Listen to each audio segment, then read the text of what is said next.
सही रहे लेकिन कुछ दिनों बाद कटुतापूर्ण हो गए। तो हम उन्हीं को आज समझेंगे इस ग्राफ के माध्यम से। तो सबसे पहले भारत और पाकिस्तान में हुआ क्या कि सीमा विवाद हुआ।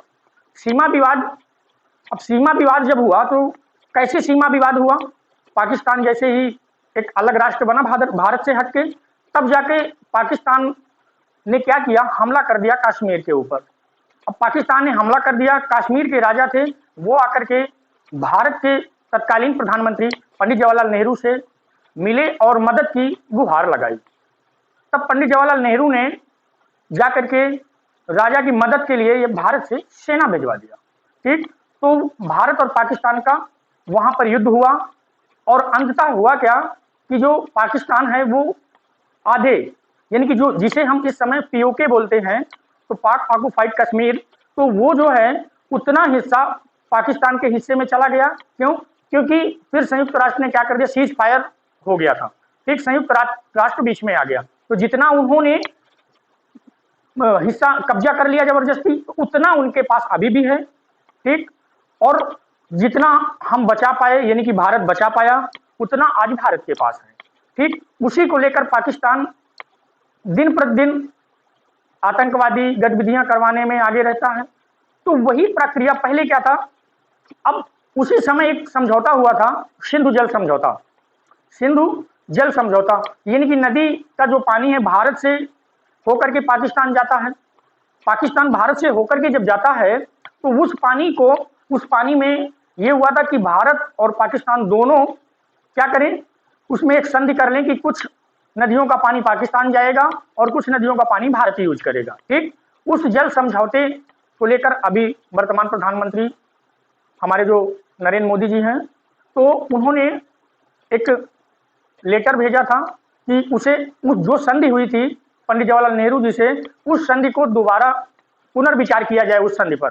तो अभी तक कोई जवाब आया नहीं है। अभी हाल ही में जो चाइना है, चाइना की जो जीडीपी है, चाइना की जीडीपी बहुत ही लो स्तर पर जा रही है। कैसे? क्योंकि चाइना के जो भी मैन्युफैक्चर है, तो अमेरिका क्या था कि चाइना पे काफी ज्यादा इन्वेस्टमेंट किया था, लेकिन अब क्या है कि चाइना और अमेरिका की बन नहीं रही। तो चाइना क्या कर रहा है, चाइना वहां से इन्वेस्टमेंट को क्या कर रहा है, उठा रहा है। अब उठाने के बाद उसे बड़ा सा बाजार चाहिए, तो बड़ा सा बाजार भारत, एशिया में सबसे बड़ा बाजार कौन है, भारत, तो वो भारत में शिफ्ट कर रहा है। हालांकि और बहुत सारे देशों में शिफ्ट कर रहा है, लेकिन भारत में अधिकतर शिफ्ट कर रहा है। जैसे एप्पल भारत में आ गई, फिर ये चाइना में बहुत प्रोडक्शन कर रही थी, तो अब इस समय भारत में आ गई। तो इस तरीके से चाइना की जो जीडीपी है वो लो जा रही है और भारत की जीडीपी में उछाल होता चला जा रहा है। वर्तमान में प्रधानमंत्री जो नरेंद्र मोदी हैं, उन्हें श्रेय दिया जाना चाहिए, क्योंकि उन्होंने बहुत ही अच्छा वर्क किया। क्यों? क्योंकि पूरे विश्व में आज भारत को पहचाना जा रहा है। आज हमारा भारत मेक इन इंडिया की तर्ज पर बहुत सारी मिसाइलों का, बहुत सारी स्टेट गनों का और बहुत सारे जो अत्याधुनिक उपकरण हैं उनका मैन्युफैक्चर हब बनता जा रहा है। ठीक, तो अब बात आई पाकिस्तान की, तो पाकिस्तान इससे तिलमिला रहा है, क्योंकि भारत का जो स्टैंड है वो हमेशा से रहा है क्या कि पहले हम अटैक नहीं करेंगे, और पाकिस्तान क्या करता था कि पहले अटैक करता है।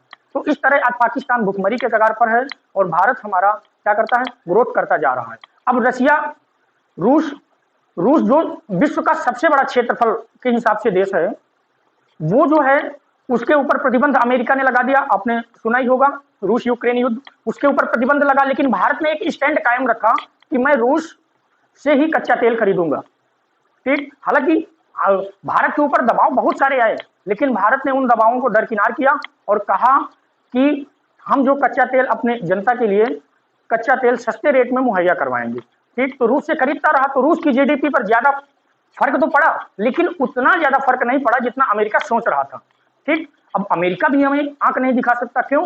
क्योंकि अमेरिका और चाइना की तनातनी है, इसलिए अमेरिका भी क्या करता है। अभी आपने देखा होगा हाल ही में जो बाइडेन ने प्रधानमंत्री नरेंद्र मोदी से क्या कहा था, उन्होंने कहा था कि अभी प्रेजेंट में ज्यादा नहीं, 2 दिन 4 दिन की बात है, 4 दिन पहले उन्होंने कहा कि आप मुझे ऑटोग्राफ दे करके जाइए। क्यों? क्योंकि अमेरिकन लोग जो हैं वो बहुत ज्यादा आपसे लगाव रखते हैं, आपको बहुत ज्यादा पसंद करते हैं। ठीक, तो इस तरीके से हमने थोड़ा बहुत जितनी भी विदेश नीति थी उसके विषय में थोड़ी बहुत जानकारी दी। अब इसके बाद थोड़ा सा हम आ जाते हैं बॉर्डर पर। तो देखिए यहाँ पर, यहाँ से ये पाकिस्तान आ जाता है, ये इतने में पाकिस्तान है। ये हमारा भारत का नक्शा है, इधर है ये नेपाल है, इधर क्या है ये नेपाल है, नेपाल, और इधर क्या है ये पाकिस्तान है। क्या है ये, इधर पाकिस्तान है, पाकिस्तान, ठीक, ये पाकिस्तान है, इधर पाकिस्तान है, और इधर देखिए ये पाकिस्तान है। यहाँ पर आपका बांग्लादेश छुपा हुआ है, ठीक, यहाँ पर बांग्लादेश है। अब देखिए जो पाकिस्तान की जो रेखा है, ये जो यानी कि ये जो लाइन है, तो इस लाइन को किस नाम से जाना जाता है, तो इस लाइन को हम क्या कहते हैं, रेड क्लिफ रेखा।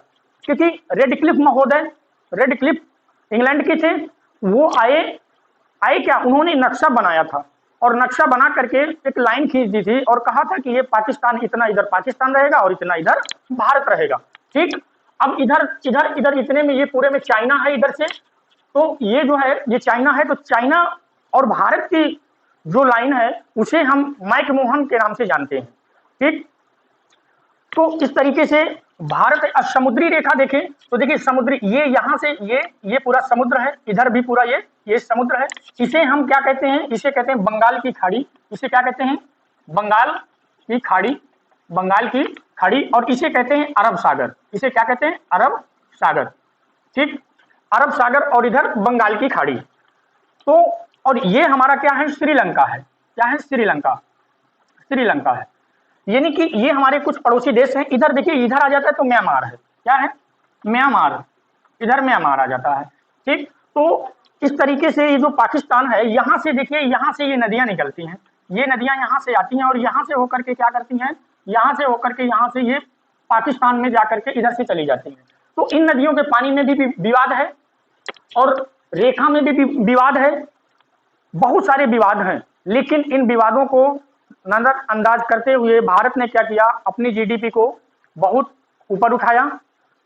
इस समय वर्तमान में कहें तो चाइना हिंद महासागर प्रशांत महासागर में काफी ज्यादा ग्रोथ करने के, उसमें वहां कब्जा करने के उद्देश्य से काफी ज्यादा अतिक्रमण कर रहा है। इसे देखते हुए भारत ने अभी हाल ही में 6 पनडुब्बियों का सौदा करने के लिए एक प्रस्ताव तैयार किया है कि अभी हम हाल ही में 6 पनडुब्बियां लेके आएंगे, जिसे हम बोलते हैं सबमरीन, और आप हिंदी में बोल सकते हैं पनडुब्बियां और इंग्लिश में बोलेंगे सबमरीन। तो सबमरीन क्यों, क्योंकि उससे सबमरीनों से क्या किया जा सकता है, हम उनसे मिसाइलों को हम दाग सकते हैं, मिसाइलें छोड़ सकते हैं, ठीक। तो वहां पर हिंद प्रशांत क्षेत्र में भारत का दबदबा कायम हो सकता है अगर ये 6 पनडुब्बियां हमें मिल जाती हैं तब, ठीक। अब चाइना और रूस, चाइना रूस दोनों मित्र हैं, लेकिन भारत और रूस भी दोनों मित्र हैं। तो रूस जो है न ज्यादा चाइना की तरफ हो सकता है, किंतु हमारा जो मित्र है रूस, उसके पुराने हिसाब के लिए हमने क्या किया कि उसने हमारा साथ दिया था 1971 के युद्ध में, कारगिल के युद्ध में भी साथ दिया था, 1965 के युद्ध में भी साथ दिया था। तो इस तरीके से रूस हमारा साथ देता चला गया, तो उसका हम कह सकते हैं कि एक तरीके से एहसान हमने चुका दिया। क्यों, क्योंकि रूस और यूक्रेन का युद्ध चल रहा था, युद्ध के दौरान बहुत सारी प्रेशर बहुत सारे देशों का आया हमारे ऊपर, लेकिन हमने क्या किया, हमारे देश के जो प्रधानमंत्री हैं वो 1 इंच नहीं झुके और उन्होंने कहा कि हम जो भी व्यापार कर रहे हैं रूस के साथ, हम उस पर किसी प्रकार की रोक नहीं लगाएंगे। क्यों, क्योंकि वो हमारे जनता के हित में है। तो आज के अंक में बस इतना ही। इसी तरीके का वीडियो देखने के लिए चैनल को सब्सक्राइब करें, लाइक करें और कमेंट करें। जय हिंद।